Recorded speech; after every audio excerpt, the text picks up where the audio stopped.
Hey guys, Sandro here from Carcraft Auto Detailing in Melbourne.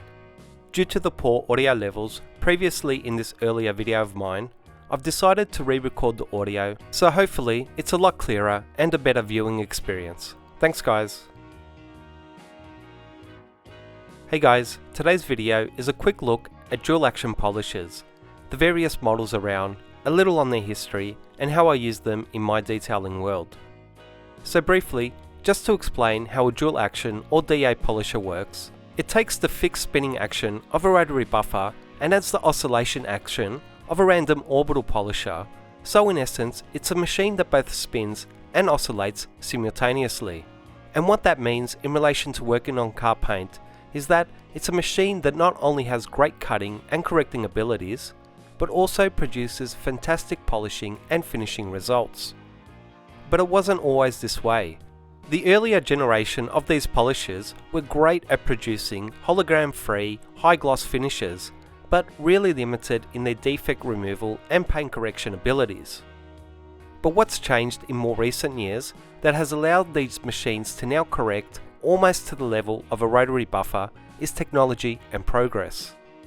The newer breed of DAs have much larger orbital throws, together with more torque, better balance and smoother running gear, all of which equals greater correction abilities, and we largely have the company RUBEZH and their Bigfoot range to thank for that.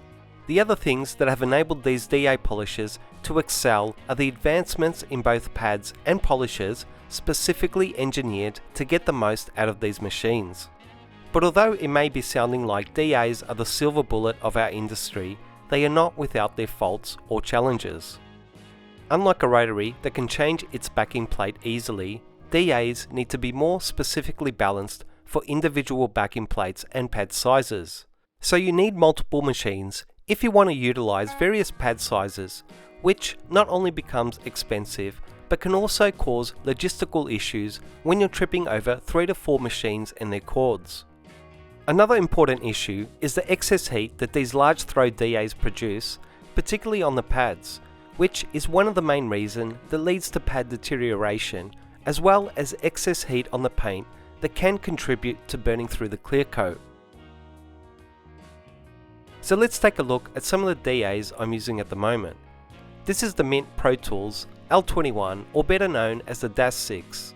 It's got a 6-inch backing plate, a large 21mm throw, and an 1800 to 4800 OPM, or oscillations per minute.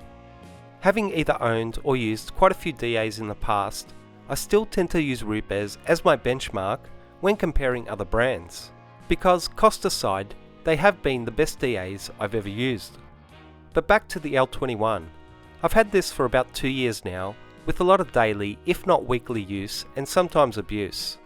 And I can confidently say that it's been a great reliable workhorse that hasn't missed a beat. It's proven to be just as dependable as my older RUBEZH and just as capable in its correcting ability. Where it does, however, fall short in comparison to the RUBEZH is in its balance, smoothness, and increased weight that all lead to a little more user fatigue. But at half the price of the RUBEZH, it's really a fantastic buy. Next in line is the Shinemade AX603.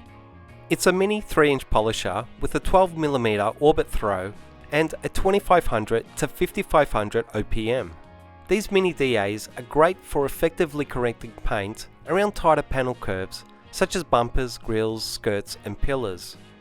I've only had this polisher for a few months now, but I'm hugely impressed with everything about it, from its great correcting and finishing ability to its smooth, well-balanced running. It really is hard to fault, but in direct comparison, the RUBEZH Mini is ever so slightly smoother. But at half the price, this Shinemade is a winner, and I highly recommend it.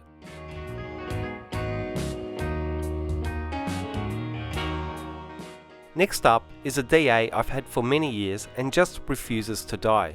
It's also a Shinemade model ERO600 and possibly the company's first DA. It's obviously a very reliable machine.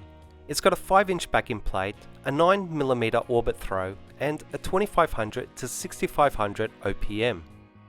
As with most of the older generation DAs, it has a little less torque and can see it stall on tighter panel curves or when applying some pressure.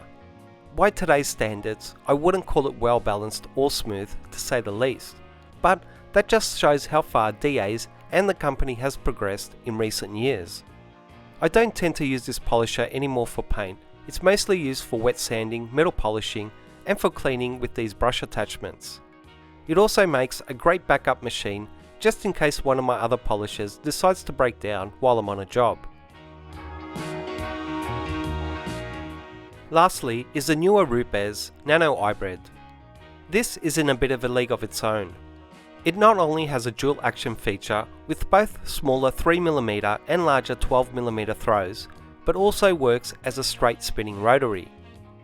It's got a 2000 to 5000 OPM, can be used with both 1-inch and 2-inch backing plates, and comes with a variety of attachments for wet sanding and cleaning brushes.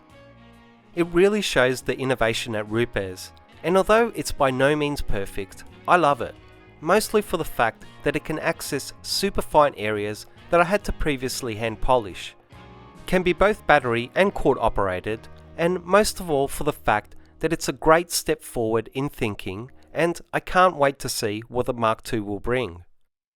I really hope you enjoyed this video. Please like, comment and subscribe to show your support. Thanks for watching, and I'll see you in the next video.